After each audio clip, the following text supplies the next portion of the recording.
헌법재판소는 윤석열 전 대통령에 대한 탄핵 심판에서 만장일치로 파면 결정을 내렸다. 헌재는 윤 전 대통령 측의 모든 주장을 배척하며 비상계엄 선포의 요건과 절차가 위법하고 위헌이라고 판단했다. 헌재는 비상계엄이 신속히 해제된 이유는 시민들의 저항과 군경의 소극적인 임무 수행 때문이라고 설명하며 윤 전 대통령의 권한 남용이 국민의 신임을 배반한 중대한 법 위반이라고 강조했다. 또한 비상계엄의 요건이 충족되지 않았고 국회의 권한 행사를 막는 등 정치적 목적으로 병력을 투입한 행위는 헌법에 위배된다고 밝혔다. 헌재는 이러한 위법 행위가 헌법 질서에 미친 부정적 영향이 크다고 판단하며 윤 전 대통령을 파면함으로써 헌법을 수호하는 것이 국가적 손실보다 더 큰 이익이 있다고 결론지었다.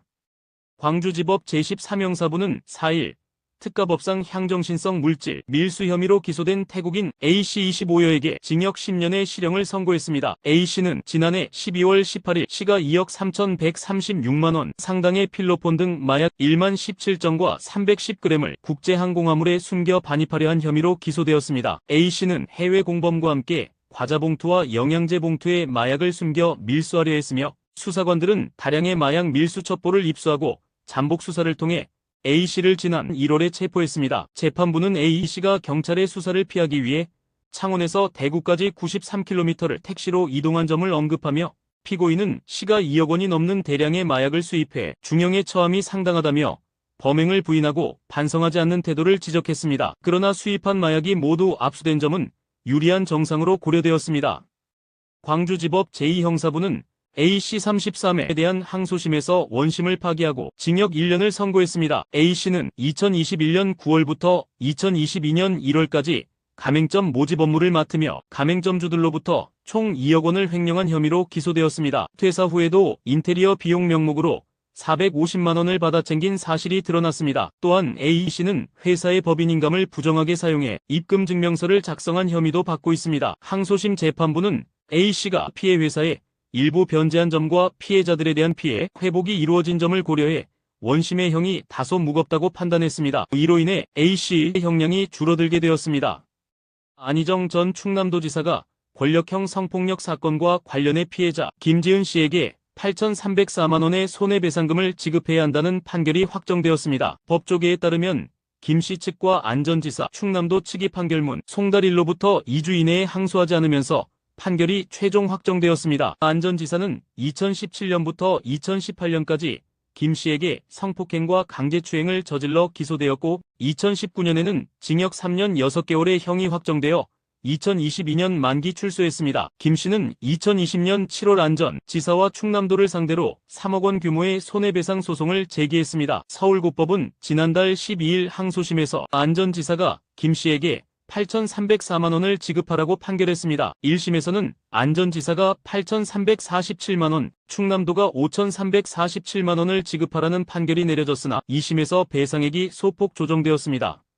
경기 화성에서 30대 여성이 3세 아들을 태운 차량을 고의로 저수지에 빠뜨린 사건이 발생했습니다. 경찰은 A씨를 살인미수 혐의로 조사 중이며 사건은 4일 오전 6시 4분에 발생했습니다. A씨는 생활고에 시달리며 아들과 함께 차에서 생활해온 것으로 알려졌습니다. 사고 직후 소방당국이 출동해 21분 만에 A씨와 아들을 구조했으며 두 사람은 저체온증을 호소했지만 생명에는 지장이 없는 상태입니다. A씨는 기초생활수급을 신청해 지원을 받아왔고 현재 미혼으로 사실혼 관계인 남자친구와 아들을 양육하고 있습니다. 경찰은 A씨의 상태가 회복되는 대로 사건 경위를 더욱 자세히 조사할 계획입니다.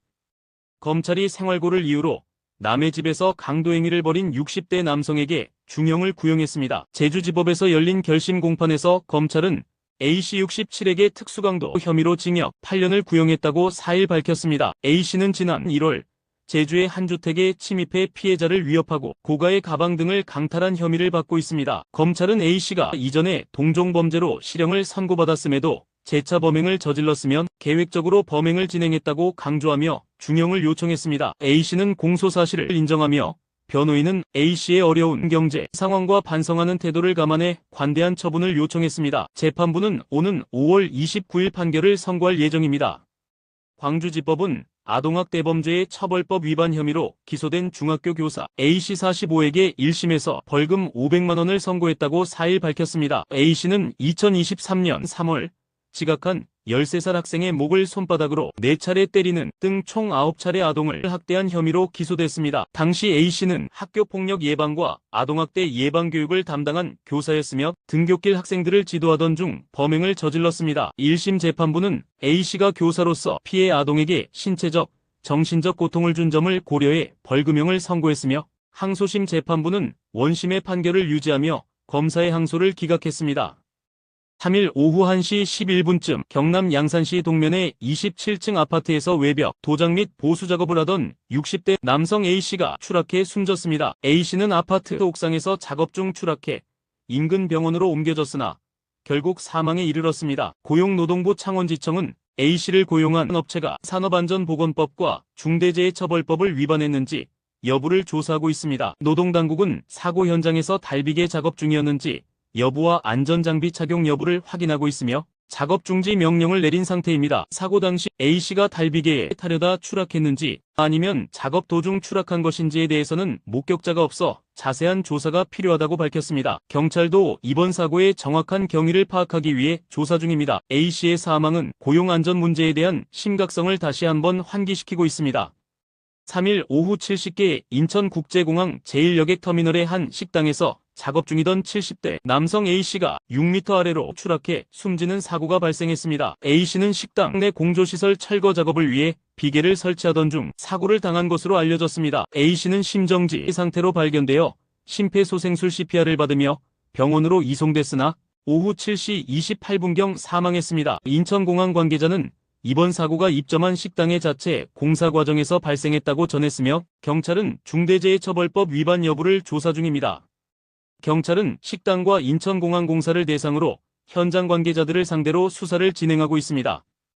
2010년부터 2016년까지 피겨 코치 A씨가 미성년자 선수 B에게 가혹행위를 한 혐의로 고소당했습니다. 피해자인 B는 성인이 된 후 정신적 고통을 호소하며 지난해 12월 경찰에 고소장을 제출했습니다. B는 A코치가 2013년 캐나다 전지훈련 중 자신에게 폭언과 신체적 폭력을 가했다고 주장하며 특히 화장실에서 가위를 입에 넣고 목을 조르며 폭력을 행사했다고 밝혔습니다. 시민단체들은 대구시청 앞에서 기자회견을 열고 A코치의 가해 행위를 규탄하며 진상조사를 요구했습니다. B의 어머니는 여전히 치료 중인 아이의 트라우마를 언급하며 대구빙상경기연맹의 징계를 요구했으나 응답을 받지 못했다고 전했습니다. A코치는 가해 사실을 부인하며 반론을 예고한 상태입니다. 대한빙상경기연맹은 사건을 조사 중이라고 밝혔습니다.